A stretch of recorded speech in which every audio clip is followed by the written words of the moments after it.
వీడికి ఎంత కంట కావరం అంటే మన ఇండియాలోని చాలా భూభాగాల్ని బంగ్లాదేశ్ లో భాగంగా చూపించాడు. ఇప్పుడు వీళ్ళు పాకిస్తాన్ తో చేతులు కలిపి ఇండియాకు అగెన్స్ట్ గా పోరాడతాము అని చెప్తున్నారు. ఒక ఎక్స్ ఆర్మీ జనరల్ మన దేశానికి అగెన్స్ట్ గా నోటికొచ్చినట్టుగా వాగాడు. ఈ బంగ్లాదేశ్ ని సేమ్ వీళ్ళలాగే అడుక్కు తింటున్న పాకిస్తాన్ తప్ప ఏ దేశం సపోర్ట్ చేస్తుంది? వీళ్ళ మహిళల్ని ఆరు బయట బలాత్కారం చేసిన పాకిస్తాన్ తో వీళ్ళు చేతులు కలుపుతున్నారు. వాళ్ళ మతాన్ని అడ్డు పెట్టుకుని మనపైన మన ఆలయాలపైన దాడులు చేస్తారు. వీళ్ళు ఎలాగో వాళ్ళ దేశాన్ని సర్వనాశనం చేసుకున్నారు.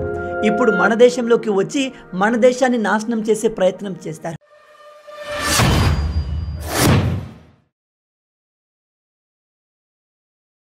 ఇక్కడ కనిపిస్తున్న ఈ వ్యక్తి పేరు మెహఫూజ్ ఆలం. ప్రజెంట్ బంగ్లాదేశ్ కి ఇంతటి దారుణమైన పరిస్థితి రావడానికి వీడు ఒక ప్రధాన కారణం.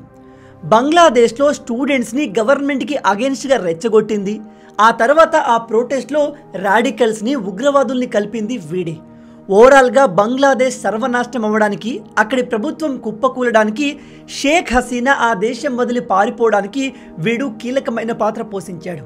ఈ విషయం చెప్తుంది నేను కాదు, స్వయంగా బంగ్లాదేశ్ కి ప్రైమ్ మినిస్టర్ గా కూర్చున్న అమెరికన్ పెంపుడు జీవి మహమ్మద్ యూనస్.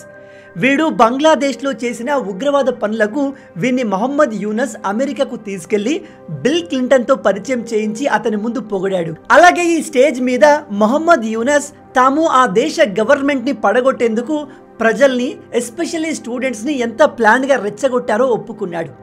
అంటే బంగ్లాదేశ్లో స్టూడెంట్ ప్రొటెస్ట్ ఒక్కసారిగా ఊరికే వచ్చింది కాదు. వాటిని ప్లాన్ చేసి ఇదిగో ఇక్కడ కనిపిస్తున్న వీళ్ళు దేశంలో గవర్నమెంట్ పడిపోయేలా చేశారు. ఈ విషయాన్ని వాళ్ళే ఒప్పుకున్నారు. ఒకసారి ఈ వీడియో క్లిప్ ని మీరు కూడా చూడండి. He is known as to be the brain behind the whole revolution. They shook the whole country. It's not just suddenly came, it's not like that. Very well designed. Even the leadership pattern, people don't know who the leader. వీడు బంగ్లాదేశ్ లో ఎన్ని ఉగ్రవాద పనులు చేసినా, ఆ దేశాన్ని సర్వనాశనం చేయడానికి వీడు ఎన్ని ప్లాన్లు చేసినా మనకు వచ్చే నష్టమేమీ లేదు. వాళ్ళ దేశాన్ని వాళ్ళు సర్వనాశనం చేసుకుంటున్నారు.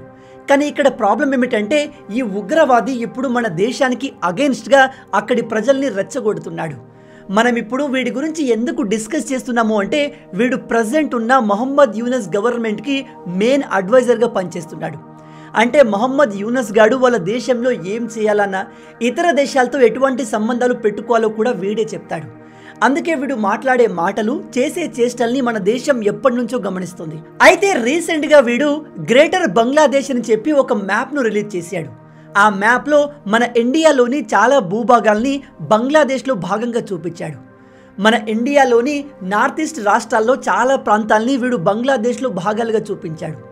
వీడికి ఎంత కండ కావరం అంటే వీడు తన ట్విట్టర్లో చెప్తాడు, మన బంగ్లాదేశ్ భారత్ కింద ఎందుకు ఉండాలి, మనం భారత్ని ఎదురించాలి, మన దేశం అగ్రెసివ్గా ఉండాలి, భారత్కి తగిన విధంగా బుద్ధి చెప్పాలి అని చెప్తున్నాడు.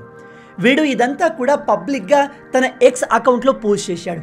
ఈ పోస్ట్ వచ్చిన వెంటనే చాలామంది మన ఇండియన్స్, ఈవెన్ బంగ్లాదేశ్లో ఉన్న కొంతమంది ప్రజలు కూడా వీడిని తిట్టడం మొదలుపెట్టారు. దాంతో పోస్ట్ పెట్టిన గంటలోనే దాన్ని డిలీట్ చేశాడు. ఇప్పుడు మీలో కొంతమంది అనుకుంటారు, పోస్ట్ని డిలీట్ చేశాడు కదా బ్రదర్, ఇంకా వాడి గురించి డిస్కషన్ ఎందుకు అని. వీడు పోస్ట్ని డిలీట్ చేసినప్పటికీ మన ఇండియా పైన మాత్రం వీని మైండ్లో హేట్ నిండి ఉంది. అది మనకు మంచిది కాదు. ఎందుకంటే వీడు ఏదో సాదాసీదా రాడికల్ పర్సన్ కాదు. ఉగ్రవాద మైండ్ సెట్ ఉన్న ప్రజెంట్ బంగ్లాదేశ్ గవర్నమెంట్లోని కీ మెంబర్. కాబట్టి వీడు రేపు వీడి మైండ్లో ఉన్న ఉగ్రవాద ఆలోచనల్ని ఉపయోగించి ఆ దేశంలోని ఇతర ప్రజల్ని, నాయకుల్ని ఇండియాకు అగెన్స్ట్గా మార్చగలడు. అందుకే వీడిని మన ఇండియా ఎప్పటి నుంచో అబ్జర్వేషన్లో పెట్టింది. ఇప్పుడు వీడు ఈ పోస్ట్ని తన అకౌంట్లో పెట్టిన వెంటనే ఇండియన్ గవర్నమెంట్ బంగ్లాదేశ్కి గట్టి రీప్లై కూడా ఇచ్చింది. ఈ బంగ్లాదేశ్తో కంపేర్ చేస్తే మన ఇండియా చాలా అంటే చాలా పవర్ఫుల్. కానీ అనవసరంగా పక్కనే ఉన్న దేశంతో శత్రుత్వం ఎందుకు పెంచుకోవాలి అని మన ఇండియా చాలా శాంతంగా, ఓపిక్గా బంగ్లాదేశ్ చేసే చెత్త పనుల్ని భరిస్తుంది. బంగ్లాదేశ్లో హిందువులపైన అక్కడి ముస్లింలు దారుణమైన దాడులు చేశారు. దానిపైన ఇండియా పెద్దగా యాక్షన్ తీసుకోలేదు. ఆ దేశంలో వరదలు వస్తే దానంతటికి కారణం ఇండియానే అని ఎటువంటి ప్రూఫ్ లేకుండా మన దేశాన్ని బ్లేమ్ చేశారు. అప్పుడు మనం వీళ్ళను ఏమీ అనలేదు. ఇప్పుడు వీళ్ళు పాకిస్తాన్తో చేతులు కలిపి ఇండియాకు అగెన్స్ట్గా పోరాడతాము అని చెప్తున్నారు.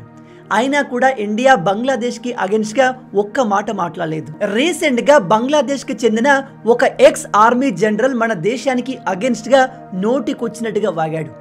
వీడు చెప్తాడు, బంగ్లాదేశ్ని ఇండియా తక్కువ అంచనా వేస్తుందంట. మోడీ మాతో పెట్టుకోవద్దు, న్యూక్లియర్ ఆయుధాలు ఉన్న చాలా దేశాలు మాతో స్నేహంగా ఉన్నాయి, వాళ్ళు మమ్మల్ని సపోర్ట్ చేయడానికి రెడీగా ఉన్నారు, మేము తలుచుకుంటే మీ దేశం పైన అణు ఆయుధాల్ని వేయగలము అని చెప్పాడు. ఈ బంగ్లాదేశ్ని సేమ్ వీళ్ళలాగే అడుక్కు తింటున్న పాకిస్తాన్ తప్ప ఏ దేశం సపోర్ట్ చేస్తుంది? అయినా వీళ్ళను సపోర్ట్ చేసే ఏ దేశం దగ్గర వీడు చెప్పినట్టుగా న్యూక్లియర్ ఆయుధాలు ఉన్నాయి? ఇన్నాళ్ళు నేను కేవలం బంగ్లాదేశ్లో ఉన్న లీడర్సే ఇలాంటి రాడికల్ మైండ్ సెట్తో ఉన్నారు అనుకునేవాడిని. కానీ ఇలా చదువుకున్న చాలామంది, మిలిటరీలో పనిచేసిన వాళ్ళు కూడా ఇలాంటి మాటలు మాట్లాడుతుంటే అక్కడి ప్రజలంతా ఇలాంటి మైండ్ సెట్తోనే ఉన్నారు అనిపిస్తుంది. వీళ్ళు మన ఇండియా పైన ఇష్టం వచ్చినట్టుగా అలిగేషన్స్ వేస్తారు, నోటికి వచ్చినట్టుగా మన దేశాన్ని తిడతారు, కానీ చివరికి మన దగ్గరికి వచ్చి అడుక్కుంటారు. ఈ మాట నేను ఎందుకు చెప్తున్నాను అంటే, ప్రజెంట్ బంగ్లాదేశ్లో ప్రజలు తినడానికి సరిపడ బియ్యం లేవంట. అందుకని ఆ దేశ ప్రభుత్వం అఫీషియల్గా మన దేశాన్ని 50,000 టన్నుల బియ్యాన్ని ఇవ్వండి అని అడుక్కుంటుంది. ఈ పాకిస్తాన్ అండ్ బంగ్లాదేశ్ ప్రజల్ని మనం ఎప్పటికీ నమ్మలేము. ఈ రెండు దేశాల ప్రజలు ఆల్మోస్ట్ సేమ్ మెంటాలిటీ కలిగిన వాళ్ళు. నిజం చెప్తున్నాను, వీళ్ళకు అవసరం వచ్చినప్పుడు వీళ్ళు మన దగ్గరకు వచ్చి అడుక్కుంటారు. అదే వీళ్ళకు అవకాశం వస్తే మన దేశంపైనే దాడులు చేయడానికి వీళ్ళంతా రెడీ అయిపోతారు. కానీ వీళ్ళ దురదృష్టం ఏమిటంటే, ప్రజెంట్ మన ఇండియా ఎంత పవర్ఫుల్గా ఉంది అంటే మనం ఒకేసారి అటు పాకిస్తాన్ని ఇటు బంగ్లాదేశ్ని అంతం చేయగలం. అంత శక్తి ఉండి కూడా ఇండియా ఈ బంగ్లాదేశ్ పాకిస్తాన్ విషయంలో చాలా ఓపికతో వీళ్ళను భరిస్తుంది. ఎందుకంటే ప్రజెంట్ మన ఇండియా వేగంగా డెవలప్ అవుతుంది, మన ఎకానమీ మిగతా అన్ని దేశాల కంటే వేగంగా ముందుకు సాగుతుంది.